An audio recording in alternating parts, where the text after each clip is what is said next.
Friends, அடுத்தடுத்து சிக்கலில் சிக்கும் ஓலா எலக்ட்ரிக் நிறுவனம் 40% சரிஞ்சிருக்கு.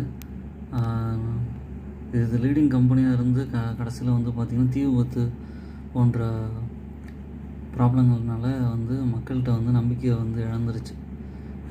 இதோட ப்ரைஸ் வந்து பார்த்திங்கன்னா 95 ரூபாய்க்கு பக்கம் வந்துருச்சு. ரிட்டர்ன் ஆன் எக்விட்டிலாம் ஒன்றுமே இல்லை.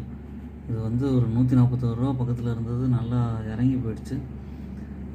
இது வந்து கான்ஸ் தான் நிறையா இருக்குது. ரொம்ப நெகட்டிவ் ரேட்டிங் கொடுத்து எல்லா ஏஜென்சியும் இது பண்ணிட்டாங்க. அதனால் இந்த மாதிரியான ஷேர்ஸ் வந்து ரொம்ப யோசித்து இது பண்ணணும், இல்லைனா அவாய்ட் பண்ணிக்கிறது ரொம்ப பெட்டராக இருக்கும். எவ்வளவோ நல்ல நல்ல ஷேர்ஸ்லாம் வந்து நமக்கு வந்து இருக்குது. அதை வந்து பர்ச்சேஸ் பண்ணிங்கன்னா லாங் டேர்மில் நல்ல ரிட்டர்ன் கிடைக்கும். நிஃப்டி 50ல் இருக்க ஸ்டாக்ஸ் கூட பை பண்ணலாம். ஆனால் இந்த மாதிரியான ஷேர்ஸ்லாம் அவாய்ட் பண்ணிக்கோங்க, அதுதான் நல்லது. என்னோடய சேனலை சப்ஸ்கிரைப் பண்ணுங்கள், லைக் பண்ணுங்கள். தேங்க்யூ.